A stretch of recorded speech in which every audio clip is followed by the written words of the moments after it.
Finally, Tesla has something to celebrate with the Cybertruck. It may be the most divisive vehicle on the road, but despite expectations, it has earned the much-coveted Insurance Institute for Highway Safety's IIHS Top Safety Pick Plus Award.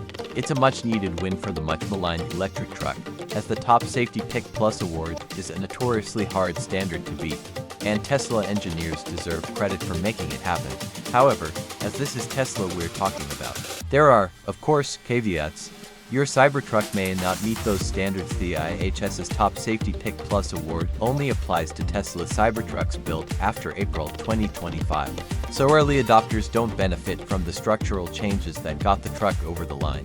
Its redesigned underbody and footwell areas. Those two changes allowed the truck to score good ratings for the DRIVR and passenger side small overlap front tests that the majority of vehicles struggle with.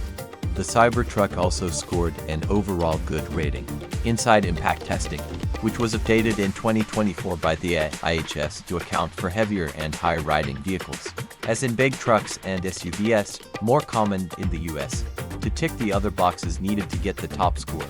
The Cybertruck's LED headlights scored a good rating, the child seat anchors held up to scrutiny, and it showed strong pedestrian crash prevention by US standards.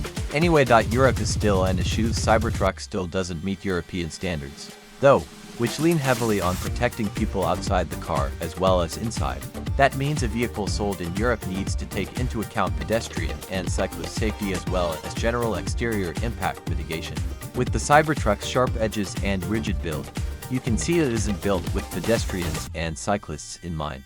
It would take a major redesign for the Cybertruck to soften the edges and switch to deformable and energy-absorbing surfaces rather than stainless steel body panels. Still, that didn't stop Tesla from taking a poke at Matt Farah and, by extension, all auto journalists that doubted the Cybertruck could meet crash test and pedestrian safety standards. It has certainly met crash test standards in the US and excelled, but Cybertruck sales are still restricted to North America for a few reasons.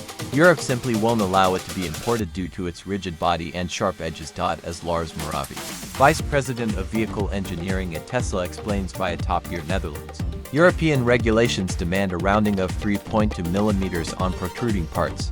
Unfortunately, it is impossible to make a 3.2 millimeter rounding on a 1.4 mm stainless steel plate. On top of that, in countries like the UK, anything weighing over 7,716 pounds requires a C1 medium goods vehicle license. Essentially, it's the bridge between a regular driving license and a full large commercial vehicle license. There are also issues in Europe with a vehicle relying solely on steer-by-wire technology. Then there's standardized mirrors, lighting elements, and bumper geometry to contend with.